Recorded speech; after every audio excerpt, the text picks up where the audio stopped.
la mort d'un acteur hors norme qui vient de nous quitter, icône du cinéma des 60 dernières années. Robert Redford est décédé à l'âge de 89 ans. Il a marqué l'histoire du cinéma et pas seulement du cinéma américain à travers le monde entier. On peut citer évidemment un nombre de films comme Out of Africa, Les Hommes du Président, Butch Cassidy et le Kid, Au milieu coule une rivière. C'est donc l'une des figures les plus importantes en tant qu'acteur et réalisateur aussi. C'est vrai que c'est 6-7 décennies du cinéma américain. On peut parler de légende d'Hollywood qui nous quitte aujourd'hui.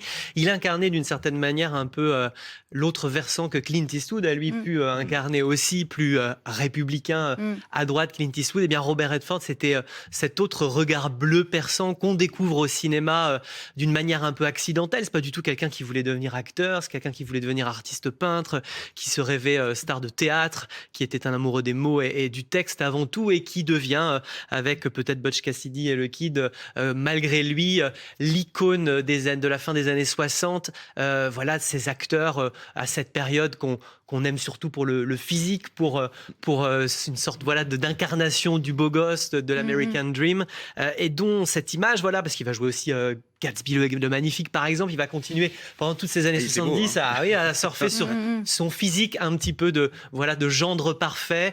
On ne peut pas lui nier un physique et une plastique exceptionnelle, mais des caractéristiques d'acteur assez intéressantes, puisque derrière l'acteur se cachait un activiste et quelqu'un qui a toujours su se servir de son image et de ses personnages pour faire avancer beaucoup de thématiques aux États-Unis. On en parlait, la cause environnementale, la cause LGBT aussi, puis peut-être à partir des années 80, l'envie de montrer un autre cinéma aux États-Unis. Il va d'ailleurs, comme Clint Eastwood, se diriger vers la réalisation. 9 films à partir des gens comme les autres en 1980 qui vont marquer le grand public jusqu'à évidemment, on peut parler L'homme qui murmurait à l'oreille des chevaux, peut-être pour la jeune génération qui, à la fin des années 90, en 98, va aussi marquer toute une autre facette d'Hollywood et une autre génération.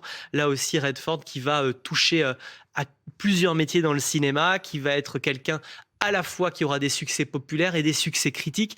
Il sera notamment sacré aux Oscars en 81 pour la réalisation de Des gens comme les autres. C'est son premier film comme réalisateur, et qui sera Oscar d'honneur en 2002, qui même jusqu'en France au César en 2019 recevra un César d'honneur pour l'intégralité de sa carrière.